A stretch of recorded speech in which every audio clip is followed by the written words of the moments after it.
ஒரு பூனை XY தளத்தில் -6, -4 என்ற புள்ளியில் உள்ளது.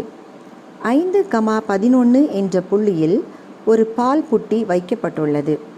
பூனை மிக குறுகிய தூரம் பயணித்து பால் அருந்த விரும்புகிறது எனில் பாலை பருகுவதற்கு தேவையான பாதையின் சமன்பாட்டை காண்க. இதுதான் கொடுக்கப்பட்ட கேள்வி. ஒரு XY தளத்தை எடுத்துக்குவோம்.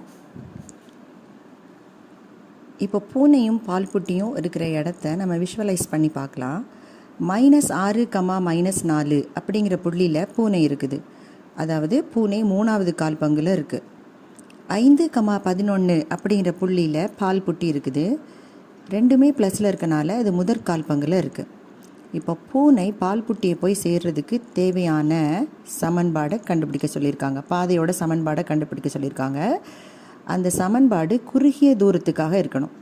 அப்போது பூனை பால் புட்டியை போய் அடையணும் அப்படின்னா இந்த மாதிரி தான் போக முடியும். அதுதான் குறுகிய பாதை.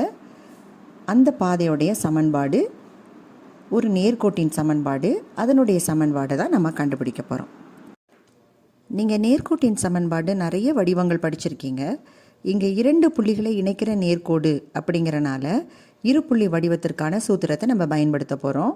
இருப்புள்ளி வடிவத்திற்கான சூத்திரம் y - y1 / y2 - y1 is equal to x - x1 / x2 - x1. கொடுக்கப்பட்ட 2 புள்ளிகளில் எதை வேணாலும் நீங்கள் x1 y1 x2 y2ன்னு நீங்கள் வச்சுக்கலாம். நான் இங்கே -6 -4 x1 y1 வச்சுருக்கிறேன். 5, 11 x2 y2ன்னு வச்சுருக்கிறேன். சூத்திரத்தில் அந்த மதிப்புகளை பிரதியிட்டு நம்ம சுருக்கின பிறகு நமக்கு கிடைக்கிறது y + 4/15 is equal to x - 6/11. இப்போ 2 பின்னங்கள் வரும்போது நம்ம 2 பின்னங்களையும் குறுக்க பெருக்கணும்.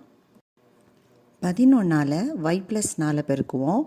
அதே மாதிரி 15ஆல் x + 6 பெருக்குவோம். 11 × y 11y + 11 4 44, 15 × x 15x + 15 6 90. இதை சுருக்கும்போது நமக்கு கிடைக்கிறதான விடை 15x - 11y + 46 is equal to 0. இதுதான் தேவையான பாதையின் சமன்பாடு.